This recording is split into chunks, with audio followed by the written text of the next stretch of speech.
आठ गणित प्रश्नावली 2.4 का प्रश्न नंबर 5 करेंगे। शोभो की माँ की आयु शोभो की आयु की 6 गुनी है। 5 वर्ष बाद शोभो की आयु उसकी माँ की वर्तमान आयु की 1/3 हो जाएगी। तो उसकी आयु मतलब शोभो की आयु ज्ञात करनी है। तो हम यहाँ पे क्या करेंगे, पहले मान लेंगे शोभो की आयु x, क्योंकि हम एक चर वाले रैखिक समीकरण पढ़ रहे हैं। तो यहाँ पे माना शोभो की वर्तमान आयु x वर्ष। अब शोभो की माँ की आयु कितनी हो जाएगी, शोभो की आयु की 6 गुनी। यहाँ पे लिखा है शोभो की आयु की 6 गुनी। शोभो की आयु मैंने x मानी है तो उसका 6 गुना 6x हो जाएगा। अब फिर उसके बाद हमें 5 वर्ष बाद जाना है। देखिए 5 वर्ष वर्तमान में आयु x और 6x है, 5 वर्ष बाद जाएंगे तो साफ सी बात है कि जब 5 वर्ष और ज़्यादा ऐड करना पड़ेगा वर्तमान आयु में। तो दोनों की वर्तमान आयु में 5 ऐड कर देंगे। कब, जब 5 वर्ष बाद शोभो की आयु और शोभो की माँ की आयु लिखेंगे।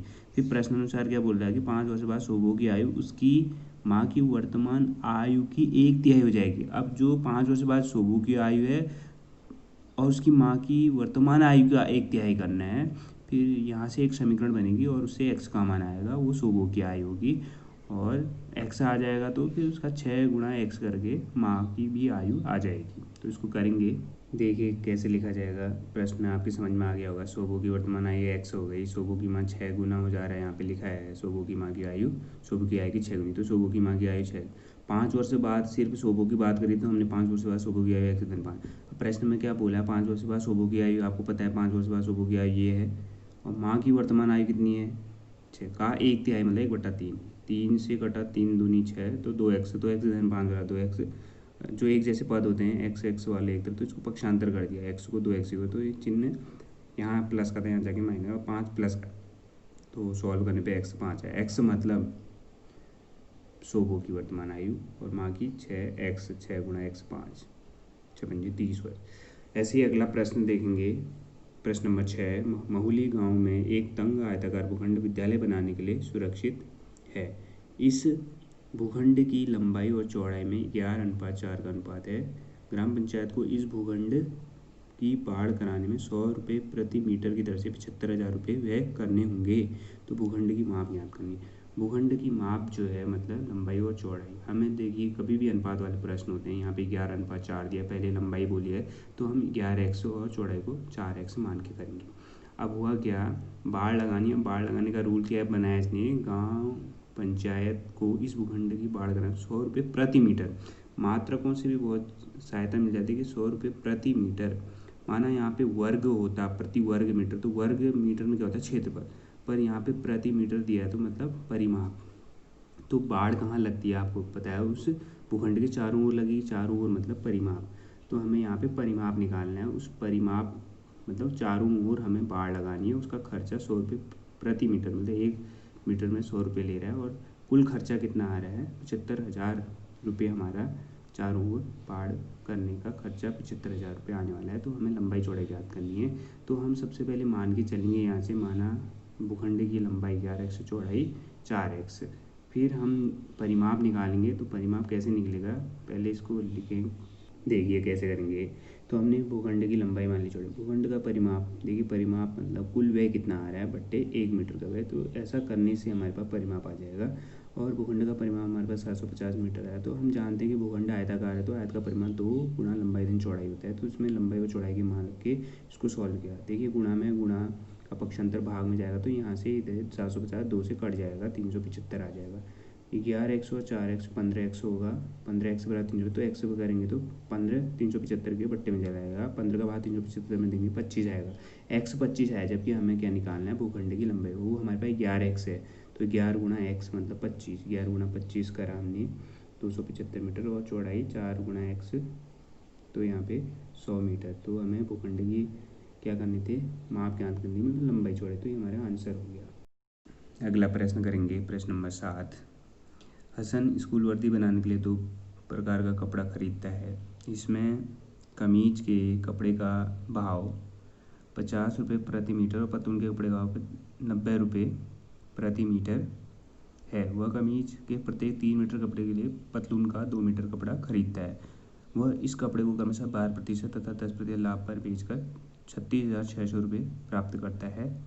तो पतलून के लिए कितना कपड़ा खरीदा, तो हमें पतलून के लिए कितना कपड़ा उसने खरीदा, ये हमें ज्ञात करना है। तो प्रश्न को ध्यान से पढ़ने के बाद हमारे समझ में आता है कि इसमें कमीज के कपड़े का भाव 50 रुपये प्रति मीटर, मतलब 1 मीटर कमीज के कपड़ा कितने रुपये का आ रहा है, 50 रुपये का, और 1 मीटर पतलून का कपड़ा 90 रुपये। पर वह कमीज के 3 मीटर कमीज का कपड़ा खरीदा है, तो पतलून का कितना खरीद रहा है, 2 मीटर।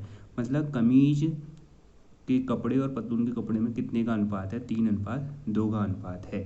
तो और पहले उसने कमीज लिया तो 12% का उसको क्या हुआ है, लाभ, और यहाँ 10% लाभ हुआ है पतलून पे। और दोनों को बेचना मतलब विक्रय करना, विक्रय मूल्य निकालना पड़ेगा, और दोनों के लिए विक्रय मूल्य निकाल के उन दोनों का सम करना पड़ेगा, जिससे किसके बराबर होगा, 36,600 के।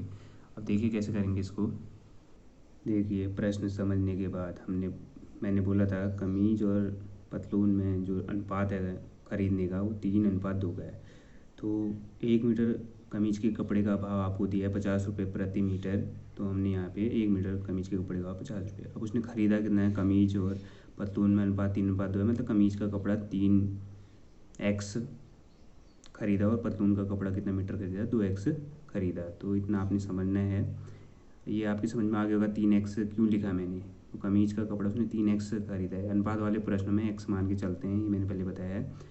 तो यहाँ पे 150x हो गया, और यहाँ पे पतलून के लिए 2x के लिए 180x, ये इतने रुपये उसके लगे। अब कमीज के लिए आते हैं, तो कमीज के लिए लाभ 12% हो रहा है। हमें यहाँ पे बोला है कि बेचना मतलब विक्रय करना, सेलिंग प्राइस। तो दोनों को बेच के उसको 36,600 रुपये प्राप्त हुए। तो हमने मतलब दोनों के लिए क्या निकालना है, सेलिंग प्राइस निकालना है, विक्रय मूल्य। तो यहाँ पे विक्रय मूल्य बराबर, ये सूत्र आपको याद होना चाहिए, विक्रय मूल्य बराबर क्रय मूल्य 100 धन लाभ प्रतिशत। अब यही सूत्र क्यों लगा, आपको पता होना चाहिए विक्रय मूल्य निकालना है, क्रय मूल्य दिया है, लाभ प्रतिशत दिया है, लाभ प्रतिशत 12% है। तो इसमें हमने कमीज के लिए पहले डाटा फीड किया है, इसमें पूरा कमीज का डाटा रखा है, उससे सेलिंग प्राइस विक्रय मूल्य। फिर पतलून के लिए किया, पतलून के लिए लाभ प्रतिशत है, सूत्र सेम वही लगा है, डाटा फीड किया, और फीड करने के बाद कुल विक्रय मूल्य जो दिया था, कुल मतलब कमीज और इसका आगे कुल हो गया, कुल मतलब योग करने पे इतने का उसको क्या हो गया, इतने रुपये प्राप्त हुए। ये बेचने पे रुपये प्राप्त हुए। तो बेचने में ही पहले वाले के लिए विक्रय मूल्य था, दूसरे के लिए इतने, दोनों को जोड़ा 366 एक्स आया। 366 से 366 एक कम बार घटा तो 100 बच गया। तो x बराबर 100 पर हमें निकालना पतलून का कपड़ा कितना है, 2x करे, 2 गुणा x की वैल्यू 100 पुट करी तो 200 मीटर। तो पतलून का कपड़ा खरीदा उसने 200 मीटर। जैसे अगला प्रश्न करेंगे, प्रश्न नंबर 8, हिरणों के एक झुंड का आधा भाग मैदान में चल रहा है और शेष का 3/4 पड़ोस में ही खेल कूद रहा है। शेष बचे 9 हिरण एक तालाब में पानी पी रहे हैं। झुंड में हिरणों की संख्या ज्ञात करनी है। तो अब हमें नहीं पता झुंड में कितने हिरण हैं, तो हम x मान के चलेंगे। पहले समझेंगे कैसे करना है इसको।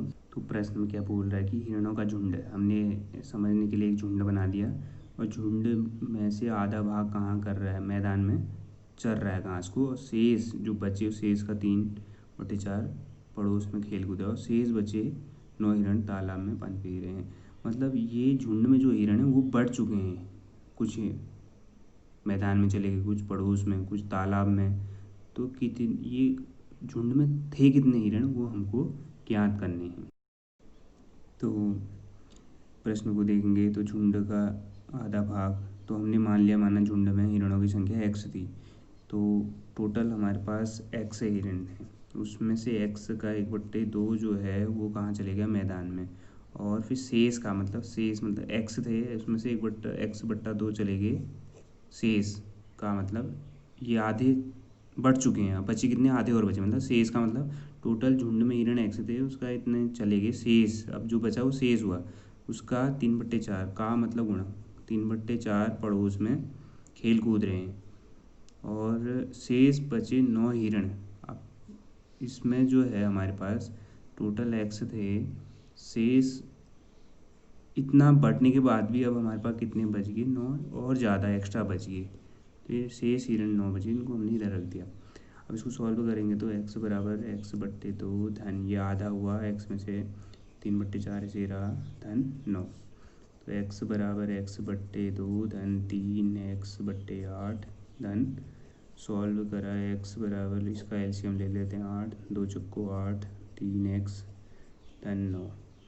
पूरे का एलसीएम लेना पड़ेगा, ये 7 एक्स बट्टे 8 धन 9/1 हो जाएगा, लॉस हो लिया तो 8, 7x धन 1/8 तो 72 हो जाएगा, एक्स तो बजर किया तो 8x बराबर 7x धन 72, पक्षांतर किया तो 8x ऋण की ओर x वाला एक तरफ आएगा तो x बराबर कितना आ जाएगा 72। तो झुंड में कुल कितने हिरण थे, तो अतः लास्ट में आप लिखा था झुंड में हिरणों की संख्या 72 थी। तो आपके समझ में आ गया होगा कि क्या करना था इसमें।